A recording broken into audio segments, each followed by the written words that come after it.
তারাপীঠ মন্দির দর্শন করে ফেরার পথে বীরভূমের মল্লারপুরে আটক করা হলো কাওয়ারিয়া যাত্রী বোঝাই বাস। দিনভর আটকে রাখা হলো শিশু মহিলা সহ প্রায় ৬০ জনকে। খাবার ও পানীয় জল না পাওয়ায় ১৪ নম্বর জাতীয় সড়ক অবরোধ করে বিক্ষোভে আটকে পড়া বাস যাত্রীরা। জানা গিয়েছে, উত্তরপ্রদেশের গোরখপুর থেকে একটি বেসরকারি বাস রিজার্ভ করে তারাপীঠ মন্দিরে এসেছিল। সেখান থেকে বাসটি দেওঘর ফিরছিল। সে সময় বীরভূমের মল্লারপুরের কাছে রাজ্য পরিবহন দপ্তর বাসটিকে আটক করে বাসের পারমিট দেখতে চান। বাসের চালক পারমিট দেখালে পরিবহন দপ্তরের দায়িত্বপ্রাপ্ত আধিকারিক ওই পারমিটকে জাল পারমিট বলেন। এরপর বাসটিকে ১,৯৪,৪৪৫ টাকা ফাইন করেন রাজ্য পরিবহন দপ্তরের আধিকারিক। সেই ফাইনের টাকা না দেওয়ায় যাত্রী বোঝাই বাসটিকে দিনভর আটকে রেখে দেয় পরিবহন দপ্তরের আধিকারিকরা। খবর জানাজানি হতেই আসরে নামে এলাকার বিজেপি কর্মীরা। তারা প্রশাসনের সঙ্গে আলোচনা করলেও বাসটিকে ছাড়তে রাজি হয়নি। এদিকে যাত্রী বোঝাই বাসটিকে মল্লারপুরের কৃষাণ মান্ডিতে পার্কিং করে রেখে দেয় পরিবহন দপ্তর। বাস যাত্রীদের অভিযোগ, তাদের জন্য পানীয় জল ও খাবারের কোনো ব্যবস্থা করা হয়নি।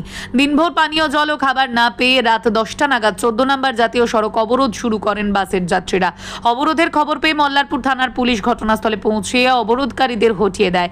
পরে বীরভূম জেলা শাসকের হস্তক্ষেপে বাসের চালকের কাছে মুচলেখা জমা নিয়ে রাত ১:১২টা নাগাদ বাসটিকে ছাড়া হয়। বাসের চালকের অভিযোগ, কোচবিহারের কাছে ইসলামপুরে তারা সরকারি চেকপোস্ট থেকে টাকা দিয়ে রাজ্যে ঢোকার পারমিট সংগ্রহ করেছেন।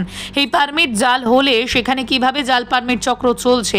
বিজেপির বোলপুর সাংগঠনিক জেলার নেতা জয়শঙ্কর সিনহার দাবি, ভিন রাজ্যের পুণ্যার্থীদের অযথায় রাজ্যে হয়রানি করা হচ্ছে।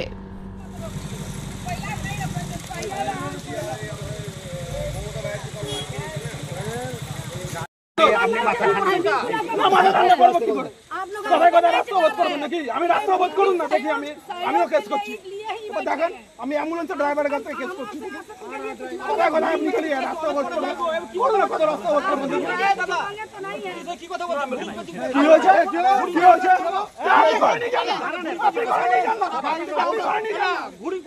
গাড়ি থেকে আমরা ধরুছি।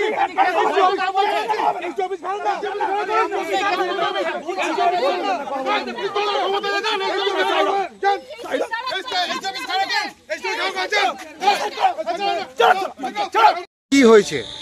কি হয়েছে বলতে, আমাদের ইউপির একটি গাড়ির পেপার ঠিক আছে, যেটুকু শুনলাম বা বুঝলাম এখানে গাড়ির পেপার ঠিক আছে। ওরা বেঙ্গলে ঢোকার পর যে ট্যাক্স কাটতে হয় সেটা ট্যাক্স কেটেছে, কিন্তু সেটা এখন এখানকার এমভিআই থেকে বলছে ওটা জালি। তো জালি যদি কেউ করেছে তাহলে বেঙ্গল থেকে আমাদের করেছে, ইউপির লোকে তো কোনো দোষ নেই আর ইউপি বাসেরও কোনো দোষ নেই। আজকে সারাদিন আটকে রেখে এখন এই ছোট ছোট বাচ্চা, ছেলে মেয়ে, বয়স্ক লোক আছে, এক বাস প্রায় 65-70 জন লোক, তাদের খাওয়া দাওয়া নেই, লাইটের ব্যবস্থা নেই, কিচ্ছু নেই, গাড়িটা আটকে রেখে দিয়েছে। আমাদের কাছে খবর যাওয়াতে আমরা খোঁজ নিয়ে দেখছি এই ব্যাপার।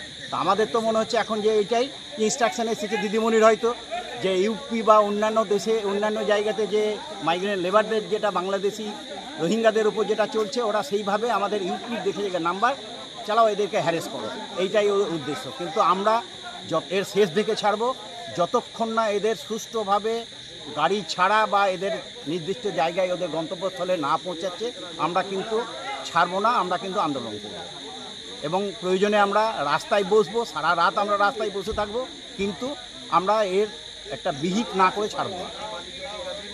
কি নাম আপনার? আমার নাম জয়শঙ্কর সিনহা, আমি বিজেপির ভাইস প্রেসিডেন্ট, আমাদের বোলপুর সাংগঠনিক জেলা। ধর্মপ্রাণ সনাতনীরা ভগবান শিবের উপাসনার জন্য পশ্চিমবাংলার বুক দিয়ে ঝাড়খণ্ডে যাচ্ছিলেন। আজকে বীরভূমের প্রশাসন বাস ভর্তি ধর্মপ্রাণ মানুষদেরকে আটকেছে এবং সকাল থেকে এখন রাত্রি হয়ে গেল, কোনো জল নাই, খাওয়া নাই। হতভাগ্য এই মানুষগুলো, এদের সঙ্গে শিশু আছে, কন্যা আছে, বৃদ্ধ আছে, মায়েরা আছে। পশ্চিমবাংলায় সনাতনীদের প্রতি এই যে অবমাননা, এর কারণ একটাই, বাংলার সরকার এই শিব ভক্তদের অবমাননা করে, অপমান করে একটা শ্রেণীর মানুষকে সন্তুষ্ট করতে চাইছে। আবার বাংলার মুখ্যমন্ত্রী বাংলাদেশিদের সুরক্ষার জন্য বাঙালির সুরক্ষার কথা বলে আজকে মিছিল করেছেন এবং সেই কারণে উত্তরপ্রদেশের মানুষকে আজকে এখানে আটকানো হয়েছে এবং উত্তরপ্রদেশের মানুষ বলেই আজকে এদেরকে হ্যারাসমেন্ট করা হচ্ছে। পশ্চিমবাংলার প্রশাসন ঘুমাচ্ছে, হিন্দুদের বিরোধিতা করার জন্য এরা বসে আছে। এরা বক্তব্য এদের যে গাড়িটি অবৈধভাবে অবৈধ চালান নিয়ে ঢুকেছে, তাহলে অবৈধ চালান পেল কোথায়? পশ্চিমবাংলার আধিকারিকেরাই এই অবৈধ চালান দিচ্ছে।